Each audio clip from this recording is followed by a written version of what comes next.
Welcome to लक्ष्य nursing coaching online platform Prayagraj में आप सभी का स्वागत है।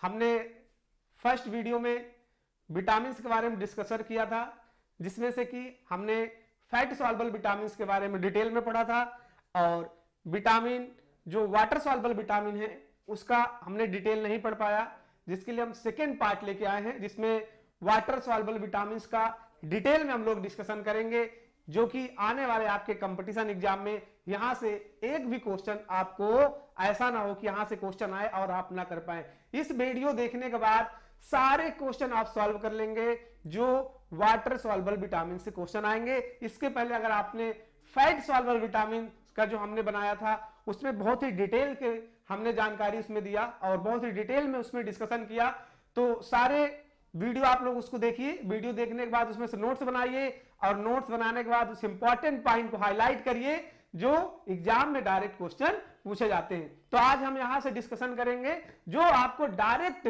कहीं ना कहीं एग्जाम में देखने को मिलेगा।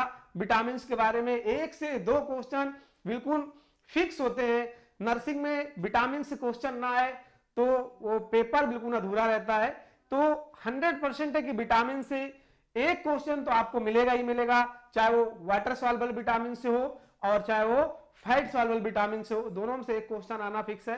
तो हमने फैट सॉल्युबल विटामिन को डिस्कशन कर चुके हैं और अब हम डिस्कशन करने जा रहे हैं वाटर सॉल्युबल विटामिन के बारे में।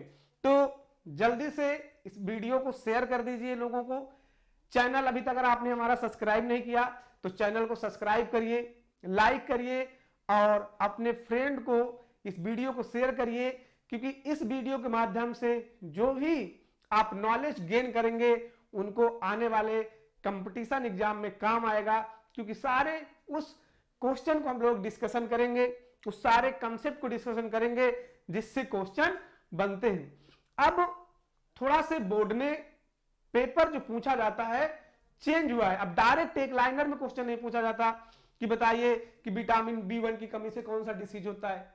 थोड़ा से घुमा के क्वेश्चन पूछने लगा एग्जाम में। तो सारा हम कंसेप्ट के माध्यम से समझेंगे कि अगर आपको कंसेप्ट क्लियर हो गया तो कहीं से भी एग्जाम में पूछा जाए आप उसको सॉल्व कर लोगे, ये बात है। तो हम लोग डिस्कशन करेंगे डिटेल में वाटर सॉल्युबल विटामिन के बारे में। जैसे कि आप देख पा रहे हैं कि फर्स्ट विटामिन आपके सामने है विटामिन सी, और विटामिन सी का जो रासायनिक नाम है वो क्या है? Ascorbic acid. इसका रासायनिक नाम एस्कॉर्बिक एसिड है। कई बार एग्जाम में पूछा गया कि बताइए विटामिन सी का रासायनिक नाम बताइए, तो आपके सामने है कि विटामिन सी एक वाटर सॉल्युबल विटामिन है, मतलब कि जो जल में घुलनशील विटामिन है और इसको हम लोग बोलते हैं विटामिन सी। अब इसका जो रासायनिक नाम होता है वो क्या है? एस्कॉर्बिक एसिड होता है। अब विटामिन सी से कई बार क्वेश्चन पूछा गया कि बताइए कि विटामिन सी किस प्रकार की विटामिन है, वसा में घुलनशील विटामिन है कि जल में घुलनशील विटामिन है। तो आपका पहला जो आंसर होगा यही होगा कि विटामिन सी जल में घुलनशील विटामिन है। अब ये जल में क्यों घुलनशील विटामिन है? क्योंकि इसका जो ऑब्जॉर्प्शन होता है वो कहां से होता है? लार्ज इंटेस्टाइन से होता है। तो जल में बहुत ही फास्ट विटामिन घुलती है, बहुत ही फास्ट, इसलिए इसको क्या बोलते हैं हम लोग? हाईएस्ट अगर डिजॉल्व होती कोई विटामिन तो विटामिन सी है। किसके साथ? जल के साथ। अब इसका जो नॉर्मल सीरम में इसका जो रेशियो होता है कितना पाया जाता है? 0.3 मिलीग्राम डेसीलीटर प्रेजेंट होता है। और इसको फर्स्ट बार इसको डिस्कवर किया किसने किया? एंड किंग द्वारा 1932 में इसको डिस्कवर किया गया। 1932 में फर्स्ट किंग द्वारा इसको डिस्कवर किया गया 1932 के अंदर। केमिकल नेम क्या है इसका? केमिकल नेम इसका है एस्कॉर्बिक एसिड। तो विटामिन सी का chemical name ascorbic acid. First बार कब डिस्कवर हुआ? एंड और किंग ने इसको 1932 के अंदर फर्स्ट डिस्कवर किया और बताया कि जो विटामिन सी है वो जल में घुलनशील विटामिन है। अब ये बहुत ही इंपॉर्टेंट इसका कार्य है हमारे शरीर के अंदर। विटामिन सी का जो सोर्स होता है, सबसे बेस्ट सोर्स बोले कि सबसे बेस्ट सोर्स इसका क्या होता है? तो सिट्रस फ्रूट होता है। Citrus fruit. सिट्रस फ्रूट क्या होता है? खट्टे फल जैसे आंवला हो गया, आंवला, अमरूद, नींबू, ये सारे इसके क्या हैं, वेस्ट रिचेस्ट सोर्स होते हैं विटामिन सी के। खट्टी चीजों में बहुत ही अच्छा सोर्स होता है। और इसका काम क्या होता है शरीर के अंदर, इसका शरीर के अंदर सबसे इंपॉर्टेंट काम क्या है कि इंफेक्शन से लड़ने के लिए अगर कोई विटामिन रिस्पॉन्सिबल है तो विटामिन सी है। हमारी इम्यूनिटी पावर को बहुत ही स्ट्रांग करती है। अभी कोरोना वायरस आया था, 2 साल से पेंडेमिक डिसीज है, उसमें जितने भी डॉक्टर्स हैं विटामिन सी को टेबलेट के रूप में, कोरोना के जो भी सिम्प्टोमेटिक डिसीज थी उसमें जो भी सिम्टम थे उस सिम्टम को रिड्यूस करने के लिए विटामिन सी की टेबलेट, एक लिम्सी नाम से टेबलेट आती है, किसके नाम से, लिम्सी नाम से, लिम्सी 500 मिलीग्राम की मिलती है, जिसको डॉक्टर 1 टाइम खाने के लिए बोलते थे। क्यों? क्योंकि विटामिन सी इम्यूनिटी को स्ट्रांग करती है, इन्फेक्शन से लड़ने में बहुत ही ज्यादा मदद करती है विटामिन सी। कोलेजन जो फाइबर्स होते हैं उसको बिल्ड करने का काम करती है। ब्लड वेसल्स में जो फाइबर्स कोलेजन बनते हैं उसको निर्माण करने में करती है। अगर किसी प्रकार की इंजरी बॉडी के अंदर हो जाती है, घाव हो जाता है, उस घाव को सुखाने में अगर कोई विटामिन मदद करती है तो विटामिन सी मदद करती है। ब्लड में किसी प्रकार का इंफेक्शन हो जाए, किसी प्रकार का बैक्टीरियल इंफेक्शन हो जाए, वायरल इंफेक्शन हो जाए, उस इंफेक्शन में भी विटामिन सी बहुत ही अच्छा हेल्प करती है। तो जो लिम्सी आती है उसको तो आप यूज ही कर सकते हैं, लेकिन अगर आप इसको डेली खट्टे फल लेते हैं, जैसा कि आप आंवला डेली खाते हैं, संतरा डेली खा रहे हैं, आम डेली खा रहे हैं, अमरूद डेली खा रहे हैं, तो इससे बहुत ही अच्छा सोर्स होता है। और जितने भी वाटर सॉल्युबल्स विटामिन, मतलब जो जल में घुलनशील विटामिन है, इनको हमें डेली जरूरत पड़ती है, क्योंकि हमारे बॉडी के अंदर इनका डिपोजिशन नहीं होता, हमारे बॉडी के अंदर इनका स्टोरेज नहीं होता है। ये अपने बॉडी के अंदर फंक्शन की जो इनका कार्य है, कार्य करने के बाद यूरिन के माध्यम से बाहर हो जाती हैं। तो जो भी जल में घुलनशील विटामिन है उसको डेली हम लोग यूज करते हैं। तो विटामिन सी भी जल में घुलनशील विटामिन है। इसका जो डेली रिकमेंडेड रेशियो होता है कि आपको इतने मिलीग्राम डेली विटामिन चाहिए, जिससे आपकी इम्यूनिटी पावर बहुत स्ट्रांग रहे। जो जल्दी जुकाम हो जाता है, तुरंत सर्दी हो जाती है, बार बार फीवर आ जाता है, या बॉडी के अंदर सूजन आ जाती है ठंडियों में, तो उसको विटामिन सी का सेवन करना चाहिए। इससे इंफेक्शन रिड्यूस होता है, कॉम्प्लिकेशन जो बड़ी बीमारियां होती है उसको भी बचाने का काम करती है। तो कई सारे इसका रोल होता है विटामिन सी का। तो विटामिन सी का रासायनिक नाम क्या है, तो आपको बताना है कि एस्कॉर्बिक एसिड इसका रासायनिक नाम होता है। बहुत ही कई सारे जगह इसका फंक्शंस होता है, जैसे कि देख लीजिए,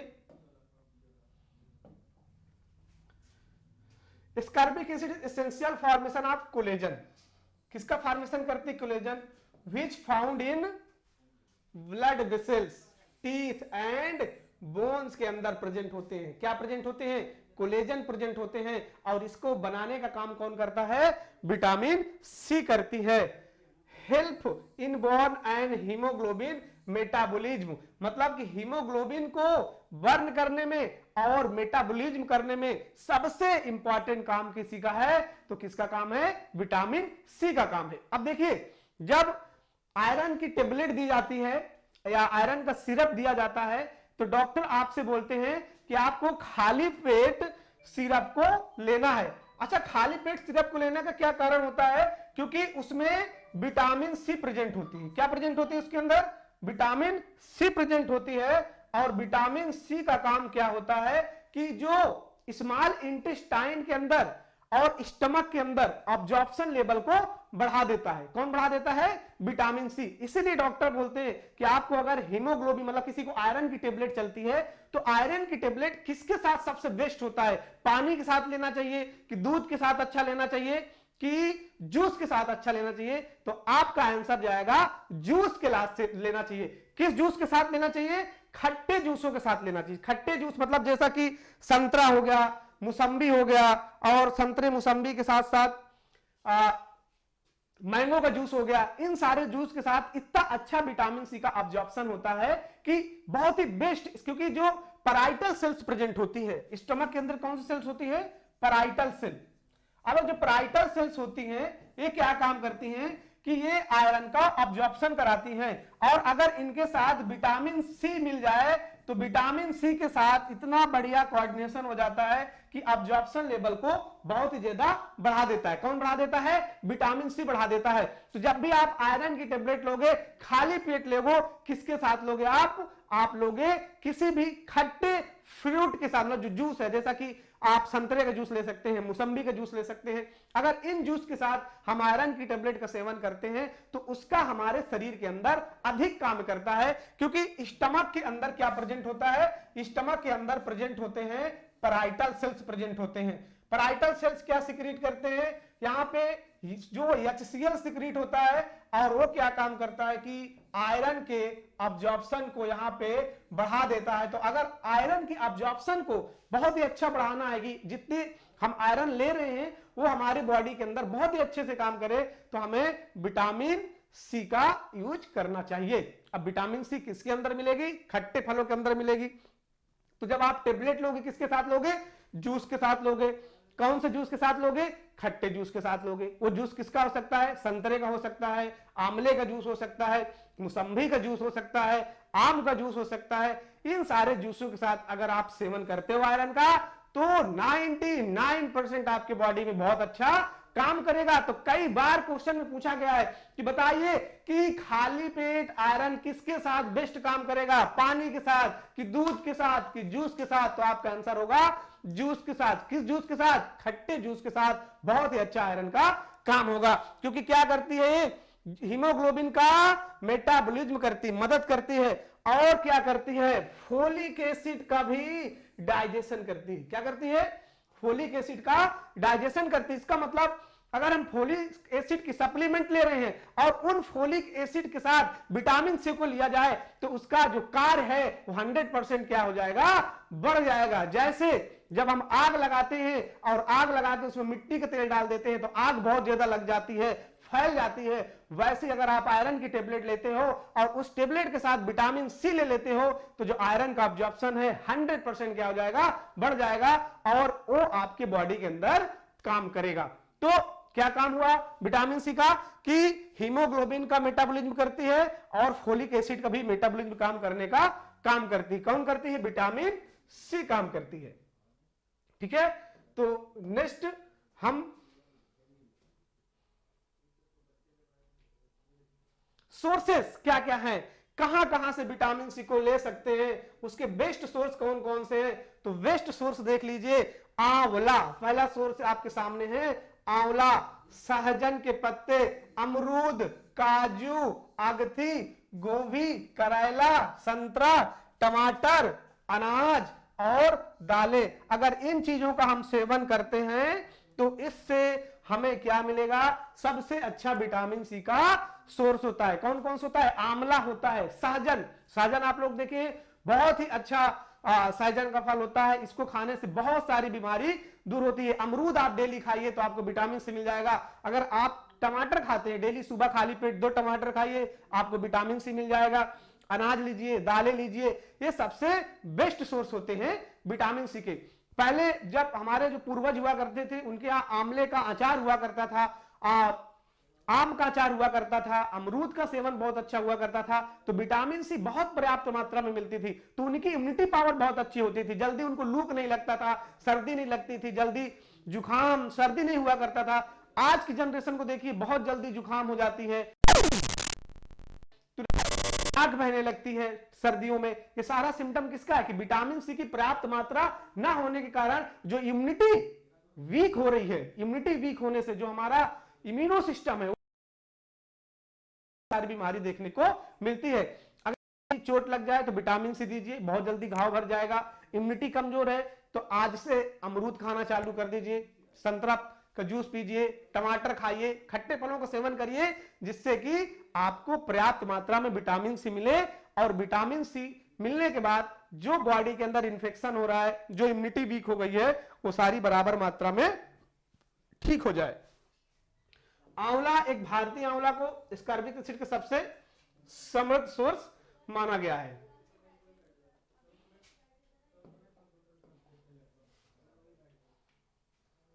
अब आईसीएमआर ने क्या रिकमेंडेड किया है कि कितना आपको विटामिन सी लेना चाहिए। आईसीएमआर का फुल फॉर्म क्या होता है? Indian council medical of research. इन्होंने रिकमेंडेड किया है कि कितना आपको विटामिन सी डेली लेना चाहिए। डेली क्यों लेना चाहिए? क्योंकि हमने बताया आपको कि विटामिन सी जल में घुलनशील विटामिन है। अपना काम करने के बाद शरीर के अंदर इसका कोई स्टोरेज नहीं है, काम किया और यूरिन के थ्रू क्या हुआ? बाहर हो गया। अब इन्फेंट के अंदर कितना चाहिए? तो 25 mg डेली किसको चाहिए? 25 मिलीग्राम इन्फेंट के अंदर चाहिए। इन्फेंट कौन होता है? जो 28 दिन से लेकर के 1 साल का बच्चा होता है, उसको क्या बोला जाता है? इन्फेंट बोला जाता है। मतलब 28 दिन से लेकर के 1 साल का कोई बच्चा है तो 1 साल के बच्चे को डेली 25 मिलीग्राम क्या लेना चाहिए? विटामिन सी लेना चाहिए। चिल्ड्रेन होते हैं 6 साल से लेकर के 12 साल के बच्चों चिल्ड्रेन होते हैं, इनको 30 मिलीग्राम डेली क्या चाहिए? विटामिन सी चाहिए। एडोलेसेंट जो होते हैं 13 साल से लेकर के 18 साल के बच्चों को एडोलेसेंट बोलते हैं, इनको कितना चाहिए डेली? 40 मिलीग्राम चाहिए। और जो एडल्ट है उनको कितना चाहिए? तो एडल्ट को चाहिए डेली 50 मिलीग्राम क्या चाहिए? डेली विटामिन सी चाहिए। और कोई प्रेग्नेंट वुमेन्स है तो उसको 60 मिलीग्राम डेली चाहिए। कितना चाहिए? 60 मिलीग्राम डेली चाहिए विटामिन सी। और लैक्टेशन मदर है तो उसको 80 मिलीग्राम डेली क्या चाहिए? विटामिन चाहिए। तो ये आईसीएमआर ने रिकमेंडेड किया है कि इतना तो विटामिन सी चाहिए ही चाहिए डेली। अगर इतना विटामिन सी नहीं मिलेगा तो विटामिन सी की कमी से जो होने वाला रोग है वो आपको रोग हो जाएगा। तो अगर कोई बच्चा है तो उसको 25 मिलीग्राम, मतलब कि अगर 1 टमाटर खा लेता है 1 साल का बच्चा, या उसको खट्टा फूड मिल जाता है तो ठीक हो जाएगा। 6 साल से 12 साल का कोई बच्चा है, 1 टमाटर 2 टमाटर मिल गया या सब्जी के द्वारा मिल गया, अमरूद खा लिया, आंवला खा लिया, तो उसका काम हो गया। उसको क्या मिल जाएगा? कि इतना विटामिन सी उसको मिल जाएगा। लेकिन सबसे ज्यादा प्रेग्नेंट वुमेन में 60 मिलीग्राम, और जो लैक्टेशन वुमेन है, लैक्टेशन वुमेन्स होती हैं जो ब्रेस्ट फीड करवा रही, जो अपने बच्चे को दूध पिलाती हैं, ऐसी मदर को हम लोग लैक्टेशन मदर बोलते हैं। और उनको जो विटामिन सी की जरूरत होती है कितनी होती है? 80 मिलीग्राम डेली की जरूरत होती है। अगर ये क्राइटेरिया फुलफिल नहीं कर पा रही है तो उससे होने वाले डिसऑर्डर देखने को मिलेगा, जो हम नेक्स्ट आपको डिस्कशन करेंगे।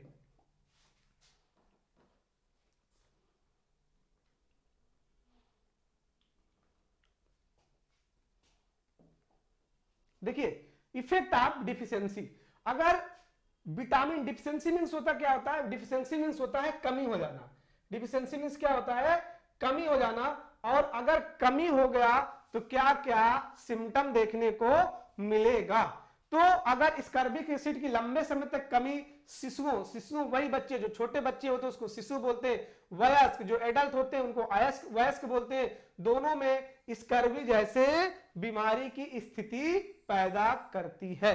अब मेन क्वेश्चन आया कि विटामिन सी की कमी से कौन सी बीमारी हो जाएगी? तो आपको बताना है स्कर्वी हो जाएगी। क्या हो जाएगी? स्कर्वी। इसको हाईलाइट कर रहे हैं, इसको नोट कर लीजिएगा कि विटामिन सी की कमी से कौन सी डिसीज हो जाती है। तो आपको बताना है स्कर्वी हो जाती है। किसकी कमी से? विटामिन सी की कमी से स्कर्वी हो जाती है। और अगर एक कमी को पूरा करना है तो क्या करना पड़ेगा? आपको खट्टे फलों का सेवन करना पड़ेगा, जो अभी हमने डिस्कशन किया कि इतना फल आपको डेली चाहिए कि आने वाले टाइम पे विटामिन सी की कमी से स्कर्वी ना हो जाए। अब स्कर्वी क्या होता है? स्कर्वी में जब आप टूथपेस्ट करते हैं तो वहां से मसूड़ों से जो खून आता है उसको स्कर्वी बोला जाता है। ब्लीडिंग की प्रॉब्लम हो जाती है, उसको क्या बोला जाता है? स्कर्वी बोला जाता है। ऑटोमेटिक ब्लीडिंग थोड़ा भी कट जाए तो ब्लीडिंग अपने आप चालू हो जाती है, इसको क्या बोलते हैं हम लोग? स्कर्वी बोला जाता है। क्या बोला जाता है इसको? स्कर्वी। तो विटामिन सी की कमी से कौन सा रोग हो जाएगा? स्कर्वी हो जाएगा।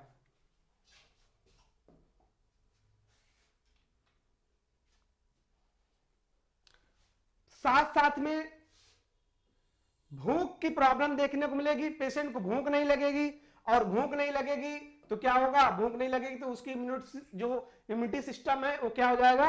वीक हो जाएगा।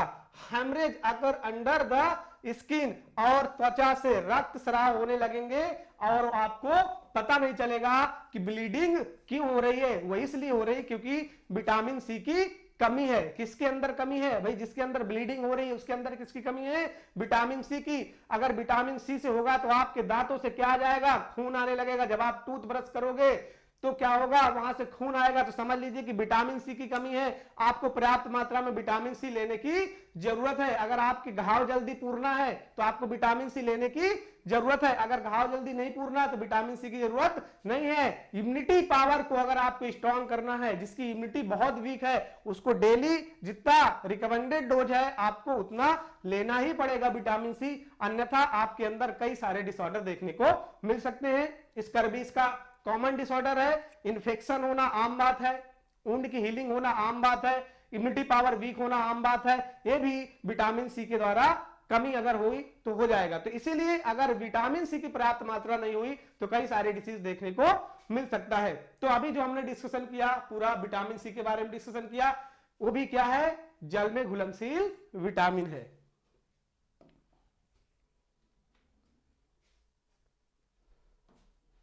एडल्ट के अंदर जैसा हमने देखा कि एडल्ट के अंदर क्या प्रॉब्लम्स होती है? एडल्ट के अंदर स्कर्वी देखने को मिलती है। स्कर्वी क्या है कि ब्लीड आना, कहां से? स्किन से, मासूड़ों से खून आना, ये सब क्या कहलाएगा? ये कहलाएगा स्कर्वी। अब विटामिन बी1 के बारे में हम लोग डिस्कशन करेंगे। बहुत ही इंपॉर्टेंट विटामिन है। कई बार क्वेश्चन पूछा गया है। जितने भी बहुत सारे, इसमें से तो जो वनडे एग्जाम की लोग तैयारी करते हैं उसमें से भी कई सारे क्वेश्चन पूछे जाते हैं। वनडे एग्जाम वालों के लिए बहुत ही इंपॉर्टेंट क्लास है। जो भी वनडे एग्जाम की क्लास करते हैं, जैसे एसएससी हो गया, जीडी हो गया, लेखपाल हो गया, उसमें भी विटामिन से क्वेश्चन बनते हैं। और जो आपके सामने विटामिन है, बहुत ही इंपॉर्टेंट विटामिन है, जिसका नाम विटामिन 1 है। क्या नाम इसका? विटामिन 1 है। और इसका जो केमिकल्स नेम है वो क्या है? थायमीन नाम है। विटामिन बी1 का केमिकल नेम क्या है? थायमीन नाम है। और इसका जो नॉर्मल सीरम लेवल होना चाहिए 2.5 से लेकर के 7.5 माइक्रोग्राम डेसीलीटर होना चाहिए। किसके अंदर? ब्लड के अंदर होना चाहिए।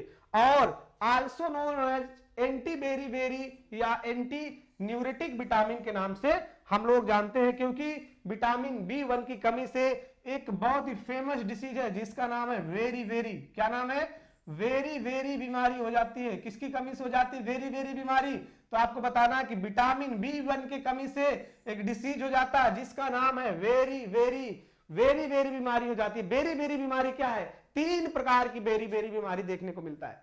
पहला ड्राई वेरी वेरी, ड्राई मतलब सूखा। दूसरा होता है वेट वेरी वेरी, वेट मतलब क्या होता है कि गीला। और एक इन्फेंटाइल वेरी वेरी देखने को मिलता है, जो 2 साल से 5 साल के बच्चों में मैक्सिमम देखने को मिलता है। उसको हम लोग क्या बोलते हैं? इन्फेंटाइल वेरी वेरी देखने को मिलता है। किसके अंदर देखने को मिलता है? बच्चों के अंदर। कौन से बच्चे? 2 साल से 5 साल के जो बच्चे होते हैं उनके अंदर एक बीमारी देखने को मिलती है जिसको हम लोग इन्फेंटाइल वेरी वेरी के नाम से जानते हैं। तो 3 कैटेगरी में वेरी वेरी को डिवाइड किया गया है। पहला very very dry very very, दूसरा very very wet very very, तीसरा वेरी वेरी आपका हो जाएगा इन्फेंटाइल वेरी वेरी। अब देखिए विटामिन बी1 का रासायनिक नाम क्या हुआ? थायमीन। फिर इसकी कमी से होने वाली डिसीज क्या हो गई? Very very. कई बार एग्जाम में पूछा गया है, तो आपको इस बार भी एग्जाम में पूछा जाए तो आपका सीधा आंसर होगा कि विटामिन बी1 की कमी से कौन सी बीमारी हो जाएगी। तो आपको बताना है कि विटामिन बी1 की कमी से जो होने वाली डिसीज है वो है वेरी वेरी। अभी आगे डिस्कशन करते हैं कि वेरी वेरी क्या होता है। Thiamine is convert to pyrophosphate. Pyrophosphate में थायमीन क्या करता है? उसको कन्वर्ट कर देता है। Important to coenzyme in the carbohydrate metabolism, मतलब कार्बोहाइड्रेट को बचाने के लिए विटामिन बी1 की जरूरत होती है। अगर विटामिन बी1 की मात्रा कम है हमारी बॉडी के अंदर या पर्याप्त मात्रा में नहीं ले पा रहे हैं तो जो कार्बोहाइड्रेट का मेटाबॉलिज्म है वो क्या हो जाएगा? डिस्टर्ब हो जाएगा। क्योंकि हमने पहले ही पढ़ा था कि विटामिन का काम क्या होता है। तो विटामिन का काम क्या होता है? विटामिन क्या काम करते हैं? विटामिन बिल्कुल सूक्ष्म मात्रा में जरूरत होती है, मतलब स्मॉल अमाउंट में जरूरत होती है, लेकिन जो इसका कार्य बहुत अच्छा है। अगर विटामिन की कमी हुई तो बहुत बड़ी बड़ी गंभीर बीमारी देखने को मिलती है। छोटा काम बड़ा काम करता है, कहते हैं ना छोटा पैकेट बड़ा धमाका, तो वही काम विटामिन का भी है।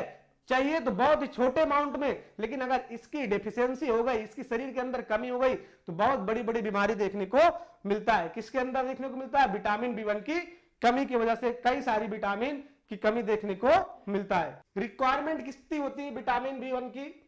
जो विटामिन बी1 की रिक्वायरमेंट है, ICMR Indian council medical research expert group recommended कितना करता है कि आपको 0.5 मिलीग्राम, इसको नोट कर लीजिए कि 0.5 मिलीग्राम पर 1000 कैलोरी एडल्ट को या इन्फेंट को चाहिए चाहिए, और 0.3 मिलीग्राम 1000 कैलोरी में सजेस्ट करता है the body content of the thiamine, और फ्लेस्ट 30 mg रिकमेंडेड करता है dietary per day is given in tablet, मतलब कि 30 मिलीग्राम आपको डेली किसकी जरूरत होगी?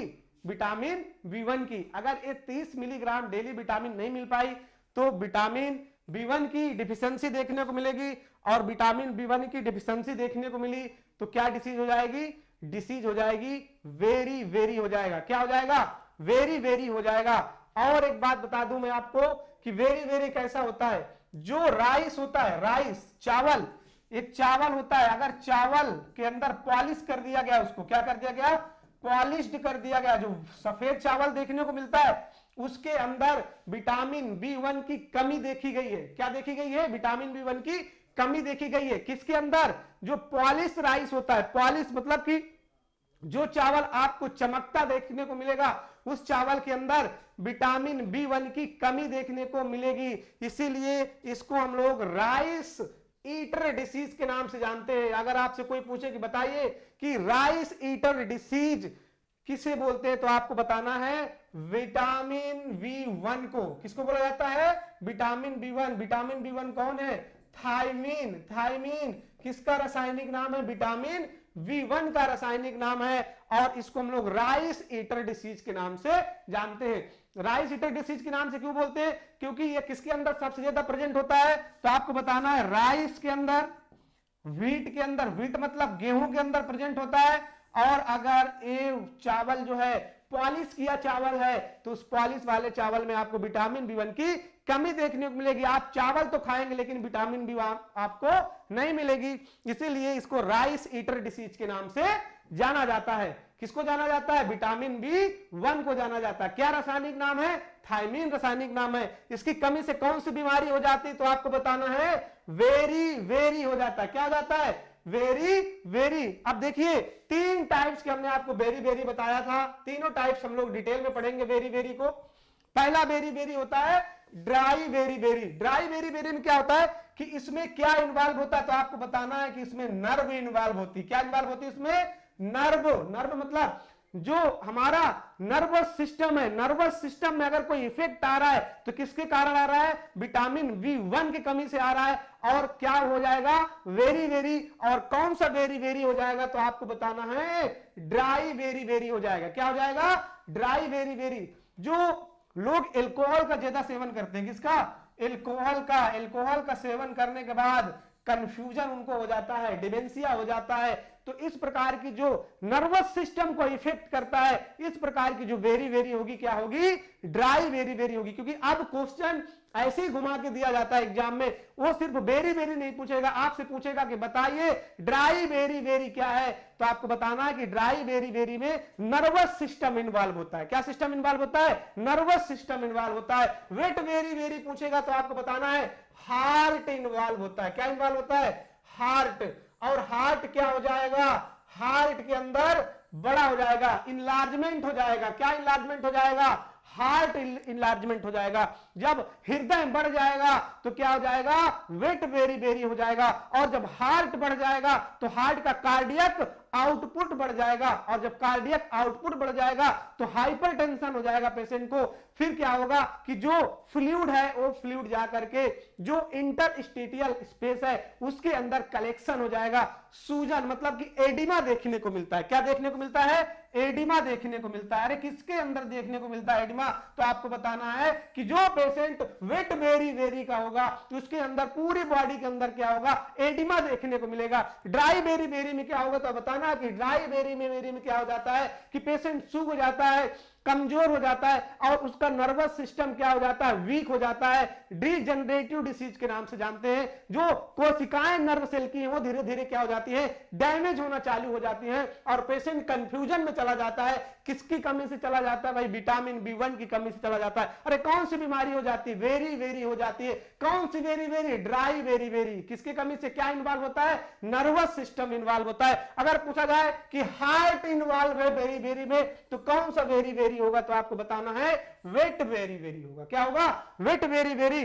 और एक होता है इन्फेंटाइल वेरी वेरी। इसमें बच्चों को 2 साल से 5 साल के बच्चों को अगर वेरी वेरी हो जाता है तो उसको क्या बोलते हैं हम लोग, इन्फेंटाइल वेरी वेरी बोला जाता है। तो 3 प्रकार का वेरी वेरी देखने को आपको मिला, dry very very, wet very very और इन्फेंटाइल वेरी वेरी। जो छोटे बच्चों को हो जाता है उसको क्या बोलते हैं हम लोग, वेरी वेरी बोलते हैं। कौन सी very very, infantile very very बोला जाता है। तो इसमें कई बार स्पेशल क्वेश्चन पूछा गया है कि बताइए कि अगर नर्वस सिस्टम वेरी वेरी में इन्वॉल्व है तो कौन सा वेरी वेरी है, तो आपको बताना है ड्राई वेरी वेरी है। अगर हार्ट इन्वॉल्व है, अब देखिए हार्ट से समझ लीजिए कि वेट, वेट मतलब क्या होता है, गीला। वेट मतलब क्या होता है, गीला।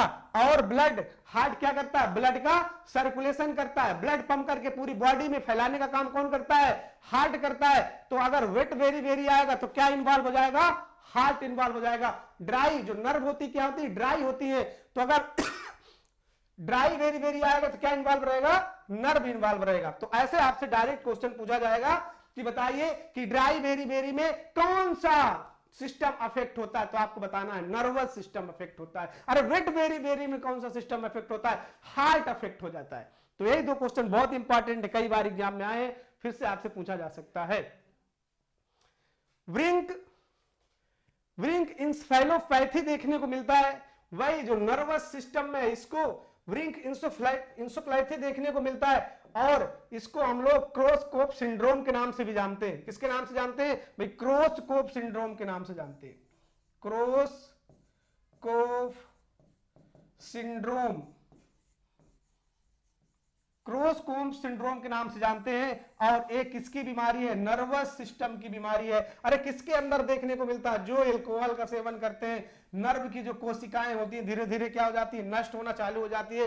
पेशेंट किस में चला जाता है, डिलेरियम में चला जाता है, कंफ्यूजन में चला जाता है। आप पेशेंट से बातचीत करोगे तो बातचीत करने में प्रॉपर तरीके से आपसे कम्युनिकेशन नहीं करेगा। इस प्रकार के डिसीज को क्या बोलते हैं हम लोग, व्रिंकल्स इंसेफेलोपैथी के नाम से जानते हैं। और इसको हम लोग मायोपैथी के नाम से भी जानते हैं। क्या बोलते हैं इसको, मायोपैथी। मायोपैथी भी बोला जाता है किसको, व्रिंकल्स इंसेफेलोपैथी को। और क्रॉसकोफ सिंड्रोम के नाम से भी जानते हैं। तो कई बार ये तो पूछा जाता है कि क्रॉसकोफ सिंड्रोम किसकी कमी से होता है, तो विटामिन बी1 की कमी से होता है। विटामिन बी का रासायनिक नाम क्या है, थायमिन उसका रासायनिक नाम। दूसरा विटामिन आपके सामने, विटामिन बी2। बी2 का जो रासायनिक नाम है वो क्या है, राइबोफ्लेविन। क्या नाम है, राइबोफ्लेविन नाम है। किसका नाम है, राइबोफ्लेविन। विटामिन बी2 का रासायनिक नाम है राइबोफ्लेविन। और इसको हम लोग yellow enzyme which heat stable unlike heat B vitamin के नाम से भी इसको जानते हैं। Riboflavin is the combined form the protein form flavoprotein and yellow enzyme. अब विटामिन बी2 का बहुत ही बढ़िया रोल है हमारी बॉडी के अंदर। और अगर जितने भी विटामिन बी कॉम्प्लेक्स की विटामिन देखने को मिलेगी, अलग अलग उनका अलग अलग बॉडी के अंदर फंक्शन होता है। और अगर उसकी कमी हो गई तो डिसीज तो देखने को मिलेगा ही मिलेगा।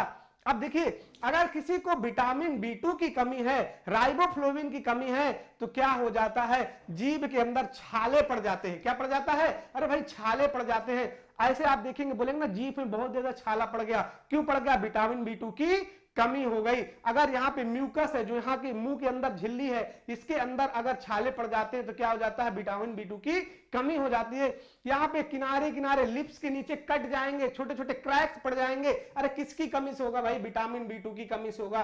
तो विटामिन बी2 की कमी से क्या क्या हो सकता है, ग्लोटाइटिस हो सकता है, स्टोमेटाइटिस हो सकता है और चिलोसिस देखने को मिलेगा। किसकी कमी से देखेगा, विटामिन बी2 की कमी से देखने को मिलेगा। रासायनिक नाम क्या है इसका, राइबोफ्लेविन इसका क्या है, रासायनिक नाम है।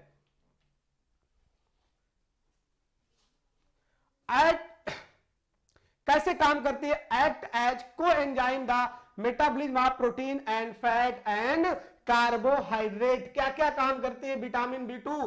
तो देखिए क्या क्या काम करती है। पहली तो बात, कोएंजाइम है, उसके साथ मेटाबॉलिज्म करते हैं किसको?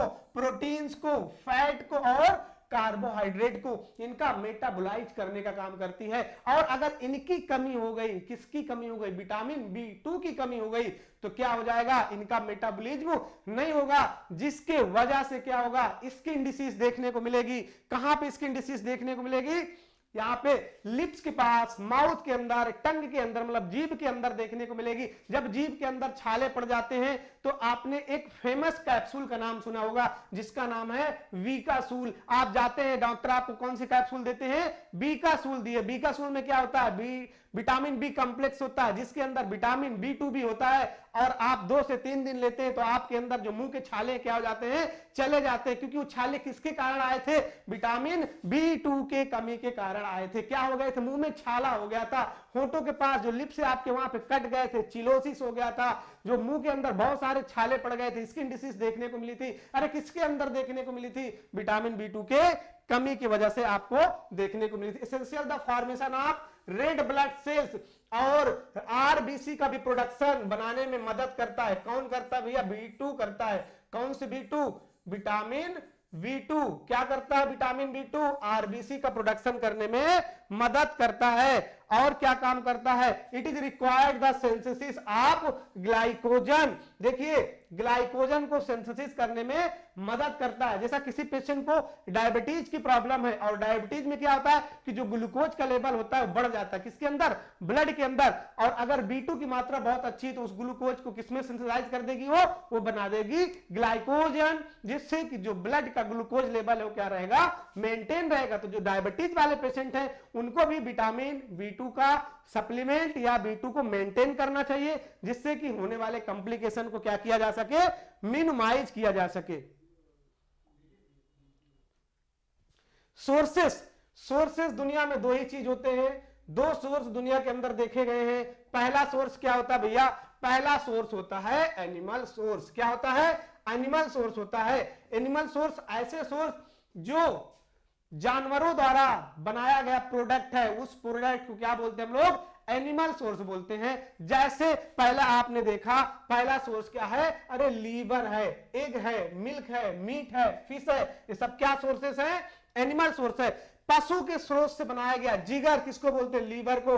अंडा खा लो, दूध खा लो, मांस खा लो, मछली खा लो, इन सारे सेवन जो लोग करते हैं उनको विटामिन बी2 की कमी नहीं होती है, क्योंकि जो सबसे बेस्ट सोर्स होता है क्या होता है?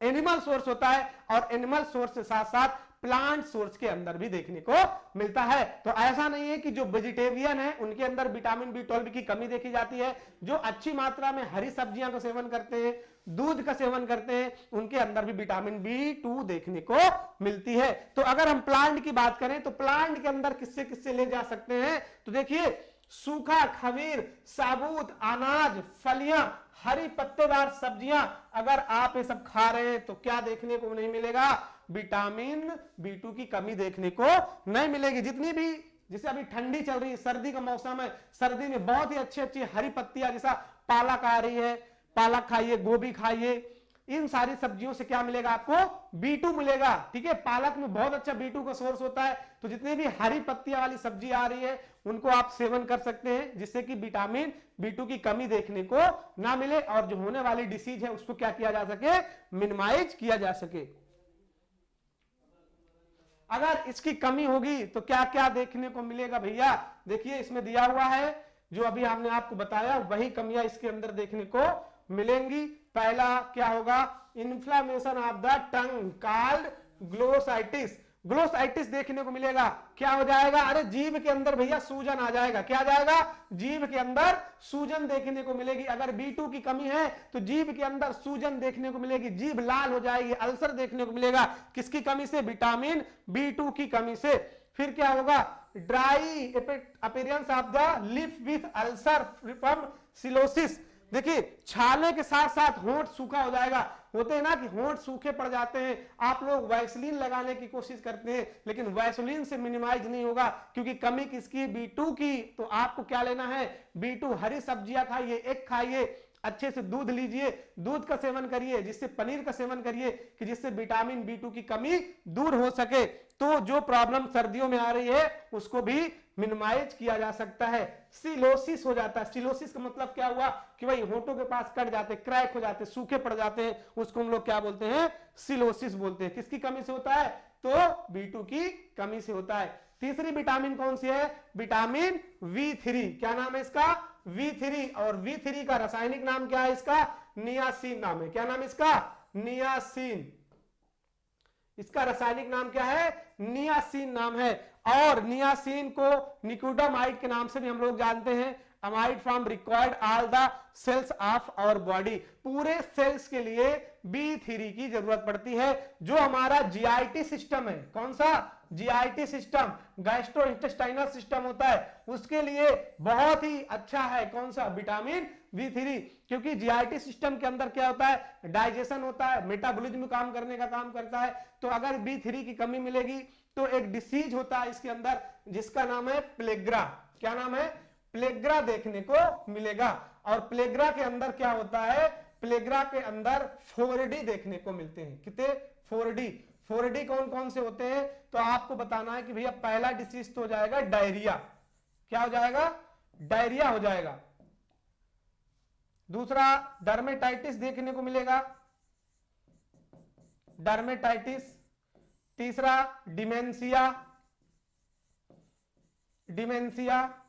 और फिर क्या हो जाएगी, डेथ हो जाएगी। किसकी डेथ हो जाएगी, आदमी की डेथ हो जाएगी भैया। तो डायरिया, डिमेंशिया, डर्मेटाइटिस और डेथ। 4D किसी के अंदर देखने को मिलता है, तो किसके अंदर देखने को मिलता है, विटामिन B3 के अंदर देखने को मिलता है। क्या देखने को मिलता है, इसका रासायनिक नाम नियासिन है। देखिए डायरिया हो जाता है क्योंकि जो GIT सिस्टम है, GIT सिस्टम वीक हो जाता है, तो ऑब्जॉर्प्शन अच्छे से नहीं होगा। किसका नहीं होगा, फैट का, प्रोटीन का, लिपोप्रोटीन का, तो जिससे पेशेंट को डायरिया हो जाएगा। और अगर डायरिया हो गया तो डायरिया के माध्यम से जो शरीर के अंदर जल है वो लॉस हो जाएगा, जो इलेक्ट्रोलाइट है वो क्या हो जाएगा, इम्बैलेंस हो जाएगा। इम्बैलेंस मतलब कि जो नॉर्मल बैलेंस रहना चाहिए वो बैलेंस नहीं हो जाएगा और पेशेंट को क्या हो जाएगा, मेटाबॉलिक एसिडोसिस हो जाएगा। क्या हो जाएगा, एसिडोसिस हो जाएगा। और अगर मेटाबॉलिक एसिडोसिस हो जाएगा तो पेशेंट को जो डायरिया हुआ, मेटाबॉलिक एसिडोसिस हुआ, तो जो इलेक्ट्रोलाइट है वो इम्बैलेंस हो गए, जिसकी वजह से अगर सोडियम पोटेशियम लॉस हो गया तो हमारा जो न्यूरो सिस्टम है काम नहीं करेगा और पेशेंट क्या हो जाएगा, अनकॉन्शियस हो जाएगा। और अनकॉन्शियस के बाद कभी भी उसकी डेथ हो सकती है। इसलिए 4D सिम्टम देखने को मिलेगा।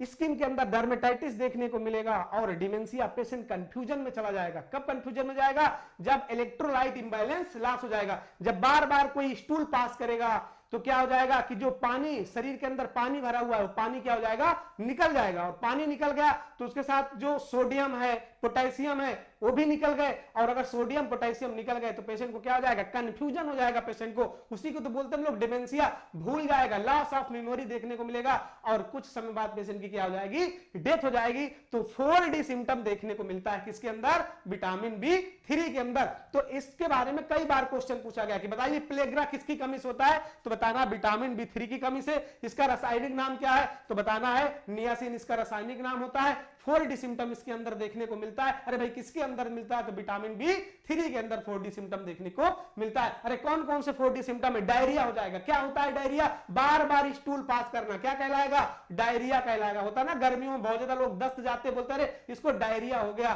तो बार बार स्टूल पास करने को डायरिया बोला जाता है। और जब बार बार स्टूल पास करेगा तो जो इलेक्ट्रोलाइट है वो क्या हो जाएगा, इम्बैलेंस हो जाएगा। डर्मेटाइटिस, स्किन के अंदर डिसीज देखने को मिलेंगी, खबड़ी खबड़ी स्किन हो जाएगी, जो त्वचा है वो बहुत अच्छी नहीं रहेगी, खराब त्वचा देखने को मिलेगी, तो क्या कहलाएगा, डर्मेटाइटिस। डिमेंशिया, कंफ्यूजन में पेशेंट चला जाएगा, अपनी चीजों को याद करना भूल जाएगा, कहां पे क्या सामान रखा आप पूछोगे तो बता नहीं पाएगा, तो क्या हो जाएगा, उसको डिमेंशिया हो जाएगा। और उसके बाद क्या हो जाएगा, पेशेंट को डेथ हो जाएगी। तो किसके कारण हुई, विटामिन B3 के कारण हुई। इसका रासायनिक नाम क्या है, इसका रासायनिक नाम नियासिन है। क्या नाम है इसका, नियासिन। फंक्शन क्या क्या काम करता है, निकोटामाइड जो है ऊतक मतलब कि जो एसेंशियल टिश्यू का मेटाबॉलिज्म करता है। और क्या करता है, it also essential for normal clotting the skin, intestine and nervous system. वही बात है कि नर्वस सिस्टम को मेंटेन करता है, स्किन को मेंटेन करता है और इंटेस्टाइन को।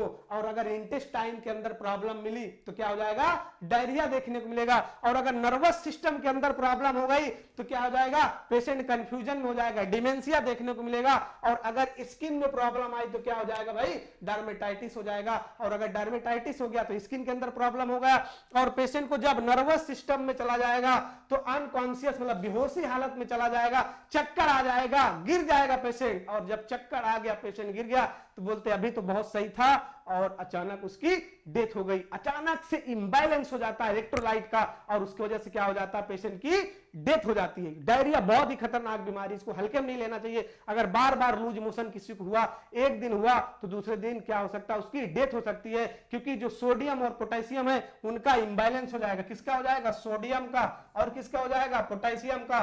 क्योंकि सोडियम एक्स्ट्रा सेलुलर आयंस है और पोटेशियम इंट्रा सेलुलर आयन है। ये दोनों हमारे बॉडी के होमियोस्टेटिस को मेंटेन करते हैं। और अगर इनकी कमी देखने को मिली तो जो नर्व इंपल्सेस जनरेट होती है, जो हमारे बॉडी को मैसेज सेंट्रल नर्वस सिस्टम भेजता है, किसके द्वारा मिलता है भाई, सोडियम के द्वारा भेजता है। सोडियम और पोटेशियम और कैल्शियम ये सब क्या है, नर्वस सिस्टम को मैसेज भेजने का काम करते हैं। और अगर इनकी कमी बॉडी के अंदर हुई तो पेशेंट क्या हो जाएगा, बेहोश हो जाएगा, पेशेंट को चक्कर आ जाएगा। और अगर चक्कर आ गया तो पेशेंट की डेथ भी हो सकती है। तो 4D सिम्टम किसके अंदर देखने को मिलता है, तो आपको बताना है कि प्लेग्रा नामक बीमारी के अंदर क्या मिलता है, प्लेग्रा किसकी कमी से होगा, विटामिन B3 की कमी से होगा। तो प्लेग्रा अगर हो गया तो उसको विटामिन B3 की कमी देखने को मिलेगी। कहां कहां फर्क हुआ, इसकी मतलब त्वचा के अंदर, इंटेस्टाइन, आंतों के अंदर देखने को मिला और नर्वस सिस्टम में इसकी प्रॉब्लम होती है। ठीक है, तो अगर ये प्रॉब्लम होगी तो आपको 4D सिम्टम देखने को मिलेगा। इसके अंदर हम लोग सोर्सेस देखने को मिलेगा, क्या क्या इसके अंदर सोर्सेस है। तो B3 का सबसे बेस्ट सोर्स क्या है, तो बेस्ट सोर्स इसका है एनिमल सोर्स, जैसे लीवर हो गया, मीट हो गया, फिश हो गया, उसके अंदर देखने को मिलेगा। प्लांट में आपको सूखा खमीर हो गया, चावल हो गया, प्लासिंग मूंगफली हो गई, साबुत हो गया, अनाज हो गया, फलियां हो गई, जड़े और कंद, मूंगफली आदि के अंदर देखने को मिलता है। जैसे कि मीट, मछली, लीवर, ये एनिमल सोर्स हो गया। फिर उसके बाद जैसा मूंगफली हो गया, गुड़ हो गया, गुड़ खाने में बहुत ही अच्छा विटामिन B3 मिलता है। गुड़ हो गया, जो मतलब कि कंद हो गया, कंद जैसे शकरकंद हो गई, उसके अंदर देखने को मिलेगा। ठीक है, चावल के अंदर बहुत अच्छा B3 देखने को मिलता है। कौन से चावल के अंदर, तो आपको बताना है गोल्डन चावल के अंदर। किसके अंदर, गोल्डन राइस के अंदर सबसे अच्छा क्या मिलता है, तो बताना आपको विटामिन B3 देखने को मिलता है। किसके अंदर, गोल्डन राइस के अंदर देखने को मिलता है। अभी गवर्नमेंट ने एक स्कीम चलाया है कि आप गोल्डन राइस खाइए, क्योंकि गोल्डन राइस के अंदर क्या होता है, B3 होता है। तो ये जो सिम्टम है वो क्या हो सकते हैं, मिनिमाइज हो सकते हैं। तो सबसे बेस्ट सोर्स क्या होगा, एनिमल सोर्स। एनिमल सोर्स अगर कोई नॉन वेजिटेरियन है तो वो खा सकता है, लेकिन कोई प्योर वेजिटेरियन है तो उसके लिए चावल हो गया, मूंगफली हो गई, अनाज हो गए, और क्या हो गया, जैसे कि गुड़ हो गया, कंद हो गया, ये उसके लिए बहुत ही अच्छा फायदा करेगा। किसके लिए, विटामिन B3 के लिए। तो जो सारे सिम्टम है उसको क्या किया जा सकता है, मिनिमाइज किया जा सकता है। नेक्स्ट विटामिन हम लोगों की है विटामिन B5, जिसका केमिकल्स नेम क्या है, रासायनिक नेम, इसका रासायनिक नाम है पैंटोथेनिक एसिड। क्या नाम इसका, पैंटोथेनिक एसिड। यह एक स्पेशल प्रकार की बी कॉम्प्लेक्स में विटामिन है जो क्या काम कर सकती है, अगर किसी प्रकार की स्वेलिंग है तो उस स्वेलिंग और सूजन को कम करने का काम करती है। कौन करती है, विटामिन B5 काम करती है। अब इसका केमिकल्स नाम कई बार पूछा गया है कि बताइए कि B5 का केमिकल्स नाम क्या है, तो आपको बताना है पैंटोथेनिक एसिड के नाम से इसको हम लोग जानते हैं। और ये ह्यूमन जो ब्लड के अंदर होता है नॉर्मल 18 से लेकर के 35 mg तक प्रेजेंट होता है ब्लड के अंदर। जब भी कभी डिफिशियंसी चेक करना हो किसकी, विटामिन B5 की, तो हम ब्लड जब चेकअप करेंगे और ब्लड के अंदर जो नॉर्मल लेवल होता है 18 से 35 mg होता है, अगर इस लेवल से कम है तो इसकी डिफिशियंसी देखने को मिलेगी, और अगर इस लेवल से बड़ा हुआ है तो इसकी क्या, इंक्रीज देखने को मिलेगा। कब, 18 से 35 mg के ऊपर। अगर 18 से 35 mg के नीचे है बराबर इक्वलिटी माना जाएगा, लेकिन अगर 18 से जैसे नीचे आएगा तो विटामिन B5 की कमी देखने को मिलेगी। अब विटामिन B5 का बहुत ही अच्छा रोल है बॉडी के अंदर। क्या काम करता है विटामिन बी5? इसका फर्स्ट रोल है कि यह कोएंजाइम के रूप में काम करता है। किसके रूप में? कोएंजाइम के रूप में काम करता है। अब कोएंजाइम क्या होता है? कोएंजाइम ऐसे एंजाइम जो सहायता करते हैं डाइजेशन करने में। किसको डाइजेशन करने में? प्रोटीन को डाइजेशन करने में, कार्बोहाइड्रेट को डाइजेशन करने में, मतलब जो पचाने की शक्ति होती है। हमने सुना ना कई बार, आपने एंजाइम नाम सुना होगा कि एंजाइम, तो जैसा एमाइलेज एंजाइम आपने सुना कि एमाइलेज है, ट्रिप्सिन है, ये सारे एंजाइम का काम क्या है कि ये एंजाइम क्या करते हैं? प्रोटीन को डाइजेशन करने का काम करते हैं। लेकिन विटामिन बी5 जैसी बॉडी के अंदर जाती है, ये एक्टिव हो जाती है कोएंजाइम के रूप में। किसके रूप में? कोएंजाइम के रूप में। और इसका काम क्या होता है कि जैसे प्रोटीन का पाचन हुआ, कार्बोहाइड्रेट का पाचन हुआ, फैट का पाचन हुआ, उसके पाचन में मदद करने का काम करते हैं। जैसे हम लोग डाइजेस्टिव सिस्टम में पढ़ते हैं कि कुछ एक्सेसरी ऑर्गन्स होते हैं जहां पे फूड जाता तो नहीं है लेकिन वो डाइजेशन में हेल्प करते हैं। जैसे हमने पढ़ा था लीवर, हमने क्या पढ़ा था? लीवर पढ़ा था। हमने क्या पढ़ा था? पैनक्रियाज पढ़ा था। ये सारे ऑर्गन थे ना जो एक्सेसरी ऑर्गन का काम करते थे। इनका काम क्या था कि यहां पे फूड लीवर के अंदर जाता नहीं है ना पैनक्रियाज के अंदर जाता है। पैनक्रियाज भी जूस निकालता है और लीवर भी जूस निकालते हैं। ये दोनों अपने जूस को निकाल करके डाइजेशन सिस्टम में क्या करते हैं? हेल्प करते हैं। वही पूरा सिस्टम किसके पास है? विटामिन बी5 के पास है, जो पैंथोथेनिक एसिड के रूप में इसका केमिकल्स नेम है। और इसका काम क्या है कि यह कोएंजाइम के रूप में सहायता करता है किसको? डाइजेशन करने में। और इसका प्रमुख कार्य क्या है? इसका प्रमुख फंक्शन एक और है कि यह अमीनो एसिड को ब्रेक डाउन और सिंथेसिस दोनों का काम करता है। मतलब कि जैसे हमने कोई फूड लिया, उसके अंदर से अमीनो एसिड ले जाएगा और ह्यूमंस के लिए जो एसेंशियल अमीनो एसिड है उसको बिल्ड करने का काम करता है। और क्या करता है? प्रोटीन का डाइजेशन करने का काम करता है, मतलब उसमें सहायता करता है, कोएंजाइम के रूप में कार्य करता है। तो पूछा जाता है कि विटामिन बी5 का कैसे कार्य है, तो कोएंजाइम के रूप में काम करता है और बायोसिंथेसिस अमीनो एसिड का निर्माण करने का काम करता है। कौन काम करता है? विटामिन बी5 काम करता है।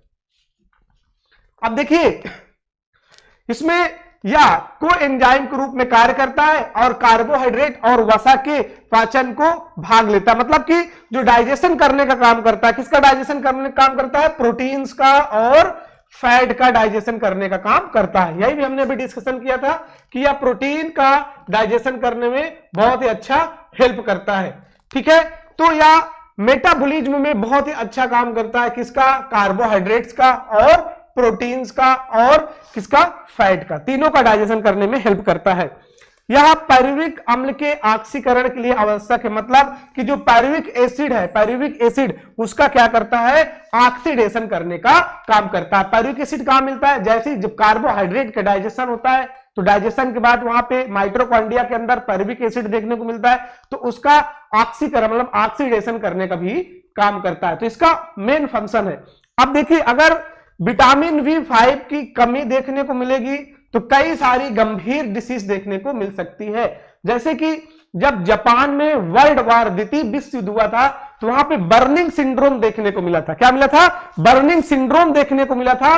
और वो बर्निंग सिंड्रोम की वजह से कई सारे, मतलब कि जो बॉडी है सारे शरीर के अंदर सेंसेशन जाएगा और हाथ पैरों के अंदर जलन महसूस होगा। जब भी कभी आपको हाथ और पैरों के अंदर जलन महसूस हो रहा है, बर्निंग मतलब जलन करना, तो इसका मतलब कि विटामिन बी5 की कमी देखी गई है। अब ये मिलता किसके अंदर है? क्या क्या इसके सोर्स है? तो हमने बताया आपको पहले कि जितने भी विटामिन हैं दुनिया में सिर्फ 2 सोर्स है उसके। पहला सोर्स एनिमल सोर्स, दूसरा प्लांट सोर्स। अब एनिमल सोर्स के अंदर जो भी मिल्क के प्रोडक्ट हैं, मांस हो गया, अंडे हो गए, दूध हो गए, ये सारे क्या हैं? एनिमल सोर्स में आते हैं। जैसे यहां पे हम एनिमल सोर्स देखने को हमको मिल रहा है क्या क्या कि जैसे लीवर, मीट, फिश, मिल्क और एग।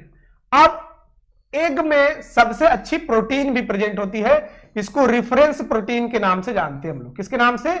रेफरेंस प्रोटीन के नाम से। पूछा जाता है कि बायोलॉजिकल प्रोटीन या रेफरेंस प्रोटीन सबसे अच्छा किसके अंदर पाया जाता है, तो आपको बताना है एग के अंदर। तो लीवर हो गया, मीट हो गया, फिश हो गया, मिल्क हो गया, एग हो गया, मतलब कि जिगर, मांस, मछली, दूध, अंडा, इन आदि चीजों के अंदर क्या प्रेजेंट होता है, विटामिन बी5 का सबसे बेस्ट सोर्स होता है। अब प्लांट के अंदर बात करें, दूसरा सोर्स क्या है, प्लांट ड्राइड ईस्ट, मतलब कि सूखी खमीर के अंदर, राइस पॉलिशिंग के अंदर, व्हीट के और जर्म के अंदर देखने को मिलेगा। अनाज हो गया, दालें हो गई, ऑयल सीड्स हो गए, वेजिटेबल्स हो गई और फल हो गए, इनके अंदर क्या देखने को मिलता है, इनके अंदर विटामिन बी5 देखने को मिलता है। अगर आप डेली इनको पर्याप्त मात्रा में कंज्यूम कर रहे हैं, मतलब खा पी रहे हैं, तो विटामिन बी5 देखने को कमी नहीं मिलेगी। लेकिन जैसे इसको आप कम मात्रा में लेना चालू कर देंगे तो इसकी कमी बॉडी के अंदर देखने को मिलती है। अब हम पढ़ेंगे कि इसके कमी से क्या क्या डिसीज हो सकती है। देखिए, जब भी पैंथोथेनिक एसिड की कमी होगी, मतलब विटामिन बी5 की कमी होगी, तो क्या क्या देखने को मिलेगा, तो जो विजुअल सिम्टम है, जो आपको दिखाई दे सकते, विजुअल मतलब जो आपको दिखाई दे, क्या क्या, जैसा नाजिया, मतलब ऐसे फीलिंग आएगी कि आप उल्टी करने वाले हो। दूसरी क्या, वोमिटिंग, उल्टी, अगर विटामिन बी5 की कमी तो उल्टी होगी। उसके बाद क्या होगा, उल्टी के साथ साथ ट्रीमर्स। ट्रीमर्स क्या होता है, जैसे ऐसे झटके आएंगे, ऐसे हाथ ऐसे कपेगा, आपको ऐसा लगेगा कि हमें कन्वर्जन, मतलब सीजर्स आ रहे हैं, झटके आ रहे हैं, तो एक चीज देखने को मिलेगी। किसके अंदर देखने को मिलेगी, विटामिन बी5 के अंदर देखने को मिलेगी। और नींद भी नहीं आएगी, इंसोम्निया हो जाएगा। क्या हो जाएगा, इंसोम्निया। इंसोम्निया भी देखने को मिलेगा किसके अंदर, विटामिन बी5 के अंदर। जैसे विटामिन बी5 की कमी होगी तो नींद नहीं आएगी, प्रॉपर मात्रा में आप सोने को कोशिश करोगे लेकिन रात में नींद नहीं आएगी। और क्या होगा, रेस्टलेसनेस दिखाई देगा। रेस्टलेस मतलब कि आप तुरंत कोई काम करोगे तुरंत थक जाओगे, कोई काम अच्छे से आप नहीं कर पाओगे। तो नींद का ना आना, कमजोरी फील करना, ट्रीमर्स आना, ऐसे हाथ झटके देना, वोमिटिंग फीलिंग होना और उल्टी आ जाना, ये सारा किसका सिम्टम है, डिफिशियंसी विटामिन बी5 का। अगर ऐसे कंडीशन देखने को मिलती है तो इसका मतलब विटामिन बी5 की क्या है, कमी देखने को मिल सकती है। बर्निंग सिंड्रोम, वही हमने बताया कि जहां स्थित एक जापान और वर्मा के जब द्वितीय विश्व देखने को मिला था तो मेंटल डिसऑर्डर हो जाता है। देखिए, जो कार्बोहाइड्रेट का मेटाबॉलिज्म होता है, कार्बोहाइड्रेट का काम क्या है कि लास्ट प्रोडक्ट उसका ग्लूकोज है, और जैसे ग्लूकोज हमारे ब्रेन के अंदर जाता है तो हमें शक्ति मिलती है, सोचने की, समझने की शक्ति मिलती है। लेकिन जैसे इसका मेटाबॉलिज्म में डिफिशियंसी आएगी, प्रोटीन का मेटाबॉलिज्म नहीं होगा, तो क्या होगा कि यूरिया लेवल बढ़ सकता है यूरिन के अंदर। तो जो यूरिया होगा वो कहां पे जाएगा, मेंटल, मतलब दिमाग में, सर्कुलेशन के थ्रू कहां पे जाएगा, दिमाग के अंदर जाएगा, और दिमाग को काम करना सही से बंद कर देगा। तो बर्निंग फिट सिंड्रोम देखने को मिलता है। एक स्पेशल प्रकार का क्वेश्चन है कि बर्निंग फिट सिंड्रोम किसके अंदर देखने को मिलता है, तो आपको बताना है कि विटामिन बी5 की कमी से बर्निंग फिट सिंड्रोम देखने को मिल सकता है। हाथ पैरों में जलन है तो किसकी कमी से, विटामिन बी5 की कमी से है। नेक्स्ट विटामिन पैरिडॉक्सिन, जिसका विटामिन बी6 का रासायनिक नाम है, क्या नाम है इसका, पैरिडॉक्सिन नाम है। विटामिन बी6 का रासायनिक नाम क्या है, पैरिडॉक्सिन। अब देखिए, पैरिडॉक्सिन, ये विटामिन बी6 बहुत ही इंपॉर्टेंट विटामिन है। ये विटामिन बी कॉम्प्लेक्स में सबसे उपयोग, प्रोटीन के डाइजेशन करने में सबसे ज्यादा हेल्प करती है। तो कौन सी विटामिन करती है, बी5 करती, बी6 करती है। कौन सी विटामिन, बी6, इसका रासायनिक नाम क्या है, पैरिडॉक्सिन। अब देखिए, जितने भी विटामिन बी कॉम्प्लेक्स होती हैं, बी कॉम्प्लेक्स का काम ही अलग अलग है। जैसा कि अभी हमने बी1 के बारे में पढ़ा, बी2 पढ़ा, फिर बी3 पढ़ा, फिर बी5 पढ़ा, अब बी6 पढ़ रहे हैं। अलग अलग इनका बॉडी के अंदर फंक्शन है। पैरिडॉक्सिन, विटामिन बी6 एक मेडिसिन है ट्यूबरक्लोसिस की, जिसका नाम है आइसोनियाजिड। क्या नाम है, आइसोनियाजिड। जिस भी पेशेंट को ट्यूबरक्लोसिस की प्रॉब्लम है और आइसोनियाजिड ट्रीटमेंट उसका चलता है, तो यह क्या करती है, विटामिन बी6 को ब्लड के अंदर क्या करती है, इसको डिक्रीज कर देती है। क्या कर देती है, डिक्रीज कर देती है। तो जब भी किसी पेशेंट को ट्यूबरक्लोसिस है और उसको आइसोनियाइज टेबलेट चल रहा है, तो उसके साथ विटामिन बी6 का 10 mg का कैप्सूल दिया जाता है। कितने mg का, 10 mg का कैप्सूल डेली दिया जाता है। क्योंकि यह क्या काम करती है, ये जाकर के ब्लड के अंदर जो विटामिन बी6 की मात्रा है उसको क्या कर देगा, डिक्रीज कर देगा, इसके एक्शन को डिक्रीज कर देगा। तो इसकी वजह से विटामिन बी6 की पर्याप्त मात्रा में कमी देखने को मिलती है। तो जब भी पूछा जाता है कि बताइए कि कौन सी ऐसी ट्यूबरक्लोसिस की ड्रग्स है जो B6 को डिक्रीज करती, तो आपको बताना है आइसोनियाजिड, जो क्या काम करती है, ब्लड में विटामिन B6 को डिक्रीज करने का काम करती है। तो उसके साथ हम विटामिन B6 का सप्लीमेंट के रूप में पेशेंट को देते हैं। किसको देते हैं? जिस पेशेंट को ट्यूबरक्लोसिस हो गया है। अब अगर इसकी कमी देखने को मिलेगी तो क्या हो जाएगा? पेरिफेरल न्यूराइटिस देखने को मिलेगा। मतलब कि पेरिफेरल मींस क्या होता है? जैसा कि एक सेंट्रल होता है, एक पेरिफेरल होता है। अब सेंट्रल मतलब क्या हो गया? हमारा जो दिमाग है, जो हमारा हेड है, इसको हम सेंट्रल बोलते हैं। जो हमारा स्पाइनल कॉर्ड है वो भी सेंट्रल होता है, लेकिन जो हमारे हाथ हो गए, पैर हो गए, इसको हम लोग पेरिफेरल बोलते हैं। पेरिफेरल मतलब साइड में, साइड के होते हैं। तो साइड में अगर किसी प्रकार की कमी देखने को मिलेगी तो B6 के अंदर अगर विटामिन B6 की कमी हमारे बॉडी के अंदर हो गई तो हमें पेरिफेरल न्यूराइटिस देखने को मिलती है। किसकी कमी से? विटामिन B6 की कमी से देखने को मिलती है। इसका फंक्शन क्या है? देखिए, vitamin B6 is the form of pyridoxal phosphate function as a coenzyme. ये भी कोएंजाइम के रूप में काम करती है। अब एक कोएंजाइम क्या होते हैं? वही कोएंजाइम जो हमारे प्रोटीन को, कार्बोहाइड्रेट को, लिपिड को मेटाबॉलिज्म करने में सहायता करते हैं। इस प्रकार के एंजाइम को हम लोग कोएंजाइम बोलते हैं। तो विटामिन B6 का काम है कि जैसे हमारी बॉडी के अंदर एंट्री करेगी, कोएंजाइम बन जाएगी और क्या करेगी? एक्टिव हो जाएगी, एंजाइम को और एक्टिव कर देगा और जल्दी से हमारी बॉडी के अंदर डाइजेशन कंप्लीट हो जाएगा। अब देखिए, इसमें आपको कुछ लिनोलेनिक एसिड देखने को मिलता है। लिनोलिक एसिड क्या होता है? यह एक प्रकार का एसेंशियल फैटी एसिड होता है। क्या होता है? Essential fatty acid. कई बार क्वेश्चन पूछा गया है कि एसेंशियल फैटी एसिड के बारे में बताओ। तो जो लिनोलिक एसिड होता है यह एसेंशियल फैटी एसिड होता है, और जो आर्किनेडोक एसिड होता है ये भी क्या होता है? एसेंशियल फैटी एसिड के बारे में इसको देखने को मिलता है। और क्या करता है? कार्बोहाइड्रेट का मेटाबॉलिज्म करता है, रिलीज करता है ग्लाइकोजन को फ्रॉम लीवर से। कार्बोहाइड्रेट का क्या करेगा?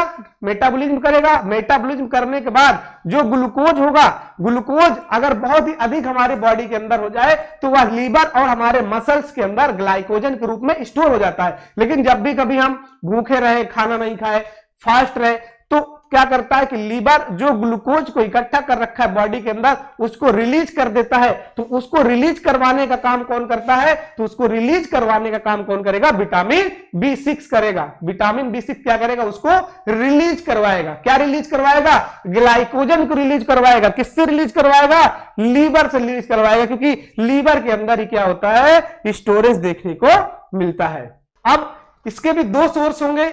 पहला source liver, meat, milk, meat, fish और एग, और फिर सूखे खमीर, चावल हो गया, पॉलिशिंग गेहूं हो गया, और साबुत अनाज, दालें, सब्जियां आदि इसके सोर्स हो गए। तो दो ही सोर्स है दुनिया में, चाहे एनिमल सोर्स हो जाए चाहे प्लांट सोर्स हो जाए। तो जैसे आप विटामिन के बारे में आपने पढ़ा, तो इससे ये लगता है कि अगर आप पर्याप्त मात्रा में डेली दूध ले रहे हैं, अंडे ले रहे हैं, अच्छी से हरी सब्जियां खा रहे हैं, तो जितने भी विटामिन बी कॉम्प्लेक्स है वो आपको प्रॉपर मात्रा में मिलते रहेंगे और इसकी डिफिशियंसी देखने को नहीं मिलेगी। अब पढ़ते हैं कि अगर इसकी डिफिशियंसी हो जाए तो क्या देखने को मिलेगा। अब देखिए, एक वर्ड आप यहां पे देख रहे हैं जिसका नाम है माइक्रोसाइटिक हाइपोक्रोमिक एनीमिया।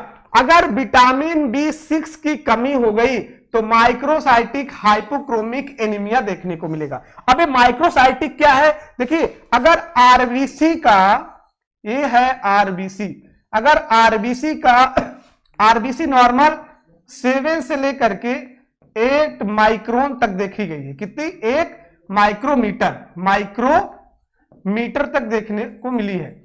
जैसे ये 7 से नीचे हो जाएगा तो क्या कहलाएगा? माइक्रोसाइटिक, मतलब आरबीसी का जो सेल स्ट्रक्चर है वो डिक्रीज हो जाएगा। उसके सेल स्ट्रक्चर में अगर डिक्रीज देखने को मिले, मतलब कि आरबीसी स्मॉल हो जाए। क्या हो जाए? आरबीसी स्मॉल हो जाए, मतलब छोटा हो जाए। आरबीसी छोटा हो जाएगा, और आरबीसी छोटा हो जाएगा तो हाइपोक्रोमिक, इसके अंदर आयरन की कमी देखने को मिलेगी। क्या मिलेगी? आयरन की कमी, क्योंकि आरबीसी के अंदर क्या प्रेजेंट होता है? आयरन प्रेजेंट होता है। और आरबीसी छोटी हो जाए और आयरन की कमी देखने को मिले, इन दोनों को मिलाकर के एक डिसीज हो जाएगी जिसका नाम है माइक्रोसाइटिक हाइपोक्रोमिक एनीमिया। मतलब कि आरबीसी छोटी हो गई और उसके अंदर हीमोग्लोबिन की कमी हो गई तो किस प्रकार की एनीमिया हो जाएगी? माइक्रोसाइटिक हाइपोक्रोमिक एनीमिया देखने को मिलेगा। यह भी एक एनीमिया का रूप है। तो पूछा जा सकता है कि बताइए कि विटामिन B6 की कमी से कौन सी एनीमिया होती है? तो आपको आंसर देना है कि माइक्रोसाइटिक हाइपोक्रोमिक एनीमिया देखने को मिलेगा। किसके अंदर देखने को मिलेगा? विटामिन B6 के कमी के अंदर। जब विटामिन B6 की कमी हो जाएगी तब ये चीज देखने को मिलेगी। अब आता है बायोटीन, विटामिन B7। देखिए बायोटीन और विटामिन जो बायोटीन्स है इसको हम लोग विटामिन H के नाम से भी जानते हैं। किसके नाम से? विटामिन H के भी नाम से जानते हैं। विटामिन H को भी हम लोग बायोटीन बोलते हैं। क्या बोलते हैं? बायोटीन बोलते हैं। किसको बोलते हैं भाई? विटामिन H को भी बायोटीन बोलते हैं। और किसको बोलते हैं? विटामिन B7 को भी क्या बोलते हैं? बायोटीन बोलते हैं। यह बी कॉम्प्लेक्स ग्रुप का एक पार्ट है और इंटेस्टाइन का भी बायोटीन। और जो हमारी आंतें होती हैं वो क्या करती हैं? जो विटामिन B7 है इसका निर्माण करती है। ठीक है, इसको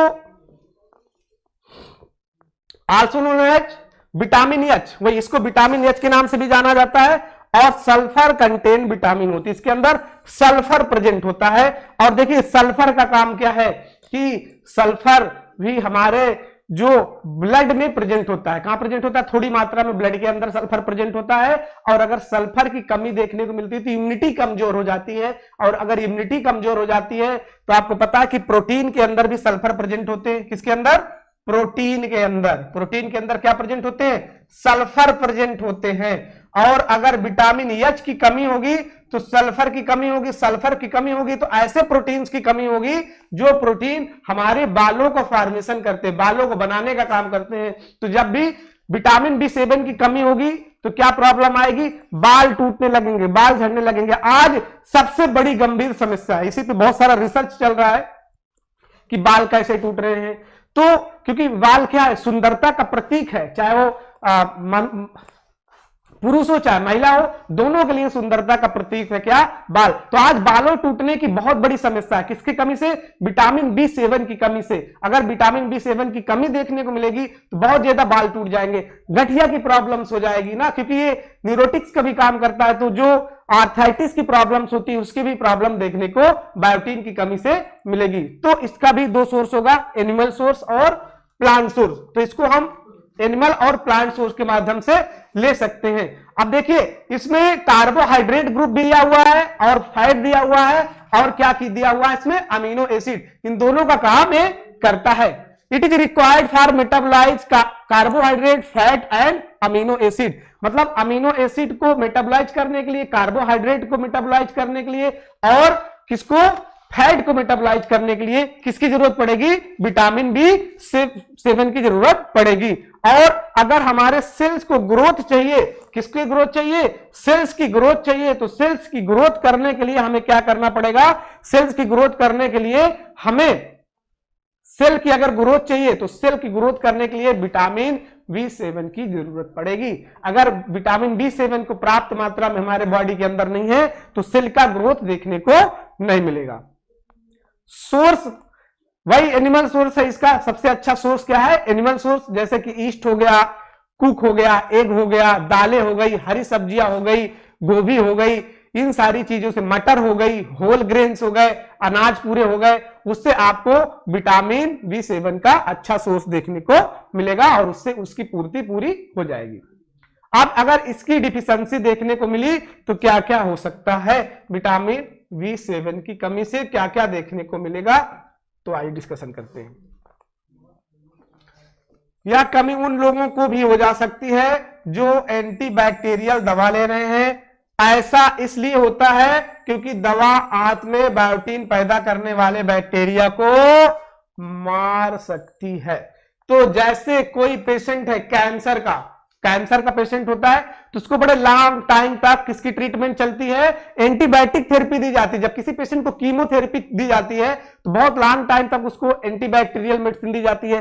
किसी की लीवर की प्रॉब्लम हो गई, किसी की सर्जरी हुई है, तो जिस भी पेशेंट को एंटीबायोटिक मेडिसिन चलती है तो उस पेशेंट को विटामिन B7 की कमी देखने को मिलती है। और क्योंकि इसको बनाने वाला बैक्टीरिया कहां प्रेजेंट होता है, आंतों में प्रेजेंट होता है, और डाइजेशन भी कहां कंप्लीट होता है, आंतों के अंदर कंप्लीट होता है। जब छोटी आंत होती है उसके अंदर पूरा डाइजेशन कंप्लीट होता है और विटामिन B7 भी वही बनती है। तो जब हम एंटीबायोटिक लेंगे तो वो क्या करेगा, साथ साथ जो बेकार बैक्टीरिया है जो हमारी बॉडी को हार्मफुल पहुंचाते हैं, उन बैक्टीरिया के साथ साथ अच्छे बैक्टीरिया को भी क्या करेगा, नष्ट कर देगा। तो जो विटामिन B7 को बनाने वाले बैक्टीरिया हमारे आंतों के अंदर प्रेजेंट हैं, ये नष्ट हो जाएंगे। तो किसकी कमी देखने को मिलेगी, तो कमी आपको देखने को मिलेगी विटामिन B7 की कमी देखने को मिलेगी। दूसरा विटामिन आ रहा है आपके सामने, विटामिन B9 काफी फेमस विटामिन है और यहां से कई बार क्वेश्चन आते हैं, कई बार विटामिन B9 से क्वेश्चन आए हैं। इसका केमिकल्स नेम क्या है, इसका केमिकल्स नेम है फोलिक एसिड। क्या नाम है इसका, फोलिक एसिड। फोलिक एसिड किसका नाम है, विटामिन B9 का काम है। और क्या करती है, इसका काम क्या होता है, इसका काम होता है कि जो आरबीसी है, आरबीसी को मैच्योर करने का काम भी कौन करता है, विटामिन B9 करता है। और अगर विटामिन B9 की कमी देखने को मिली तो एक बिल्कुल फेमस डिसीज है जिसका नाम है न्यूरल ट्यूब डिफेक्ट। क्या नाम है, neural tube defect. Neural tube defect देखने को मिलता है किसके अंदर, बच्चों के अंदर। जब भी प्रेगनेंसी कोई भी मां कंसीव करती है तो उसको फोलिक एसिड की टेबलेट दी जाती है, प्रोफाइलिक्स डोज के रूप में दिया जाता है जब तक डिलीवरी ना हो जाए।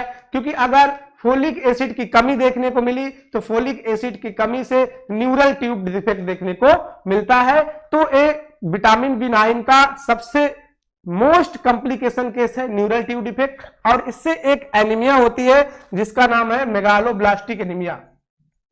मेगालोब्लास्टिक एनीमिया किसके अंदर देखने को मिलेगी, जिसके अंदर विटामिन B9 की कमी। अभी हमने पढ़ा एक माइक्रोसाइटिक एनीमिया, वो विटामिन B6 की कमी से था, लेकिन विटामिन B9 की कमी से कौन सा एनीमिया देखने को मिलेगा, तो आपको बताना मेगालोब्लास्टिक एनीमिया जो मिलेगा देखने को, किसकी कमी से देखने को मिलेगा, तो आपको बताना है कि मेगालोब्लास्टिक एनीमिया जो है वो B9 की कमी से देखने को मिलेगा। किसकी कमी से देखने को मिलेगा, B9 के। न्यूरल ट्यूब डिफेक्ट किसकी कमी से देखने को मिलेगा, विटामिन B9 की कमी से देखने को मिलेगा।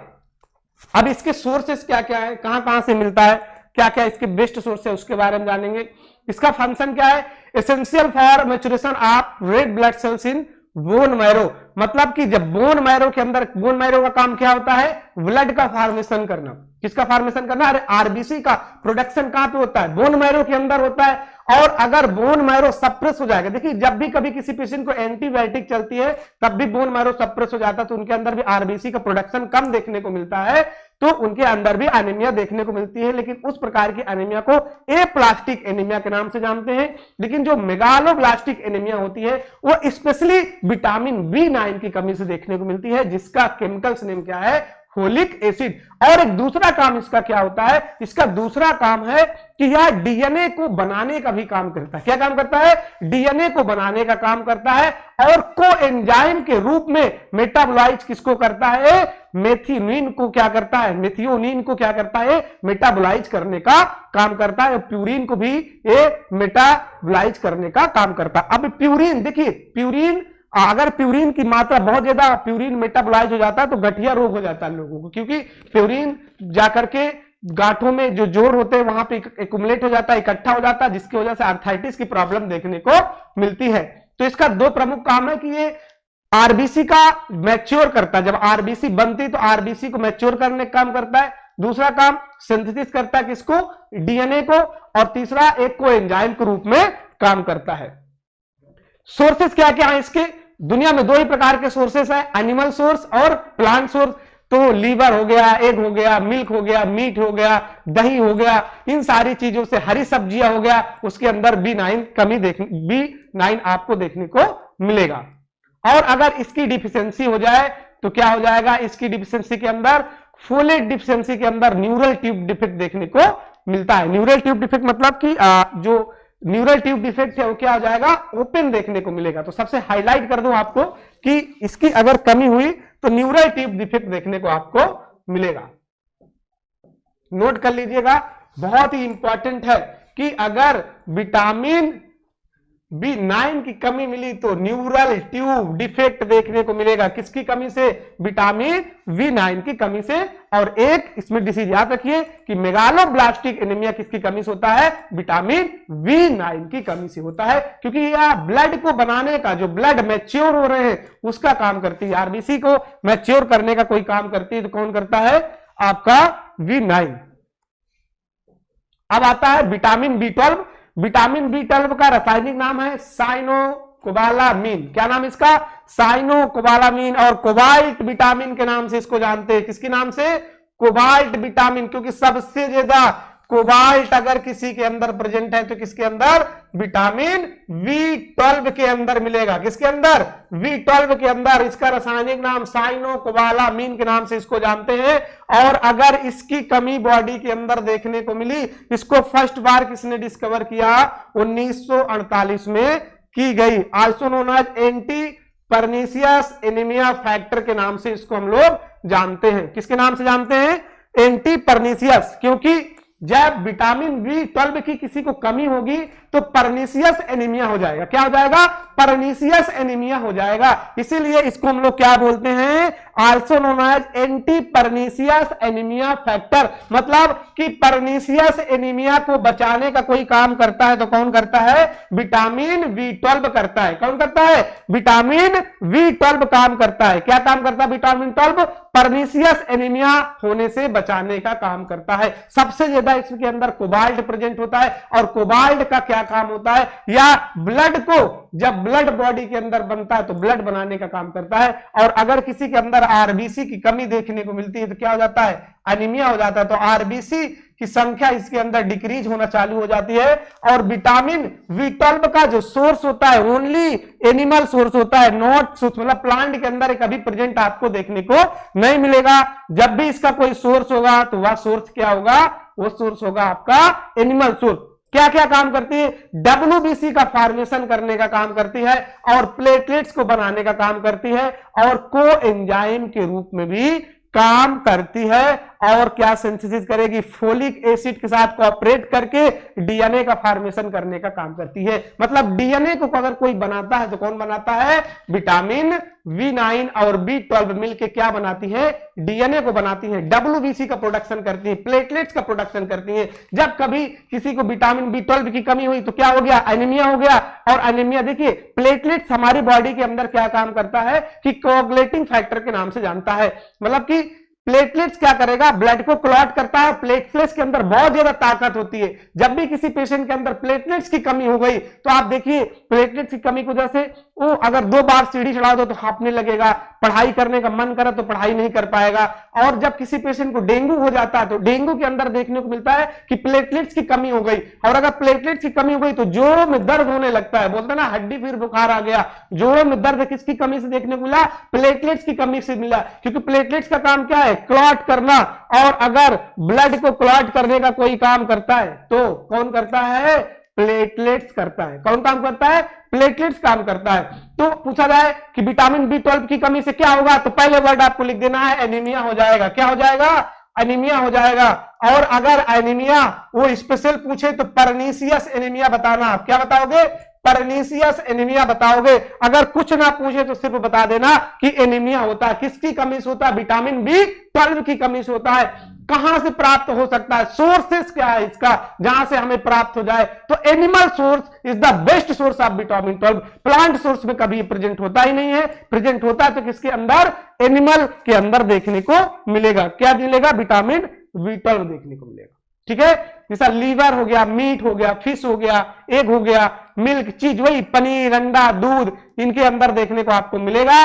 और ये प्लांट सोर्स के अंदर देखने को नहीं मिलेगा।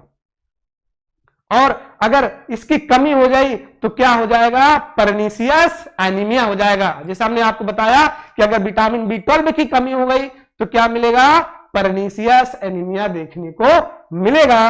और यह कभी भी प्लांट के अंदर नहीं मिलता, और जो शाकाहारी होते हैं उनके अंदर सबसे ज्यादा कमी देखने को मिलती है, और सीवियर एनीमिया उन्हीं को हो जाती है जो क्या करते हैं, शाकाहारी नहीं होते, क्योंकि उनके अंदर विटामिन B12 की सबसे ज्यादा कमी देखने को मिली है।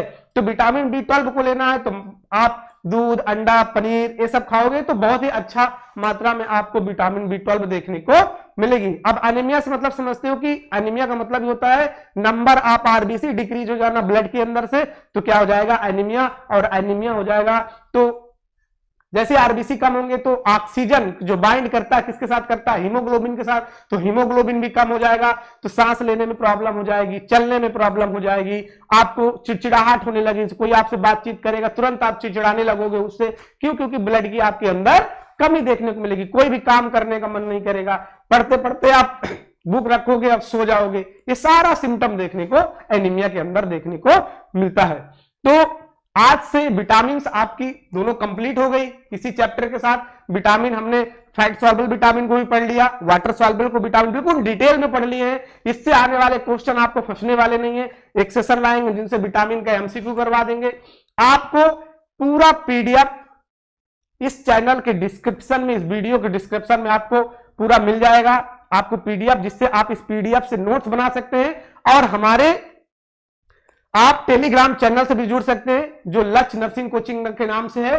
आपको पीडीएफ में उसका डिस्क्रिप्शन मिल जाएगा चैनल पे, जिससे आप हमारे टेलीग्राम चैनल पे जुड़ जाएं, क्योंकि उसमें भी हम सारी जो आपको वीडियो बना रहे हैं सारी पीडीएफ आपको वहां पे नोट्स के रूप में प्रोवाइड करेंगे। और ज्यादा से ज्यादा इस वीडियो को शेयर कर दो, लाइक कर दो, और चैनल को सब्सक्राइब कर दो, जिससे आने वाली वीडियो की नोटिफिकेशन आपको पहले पहुंचे और आपकी वीडियो छूटे ना। आने वाले एग्जाम में आप लोग धमाल करके आओ, यही शुभकामनाएं हैं।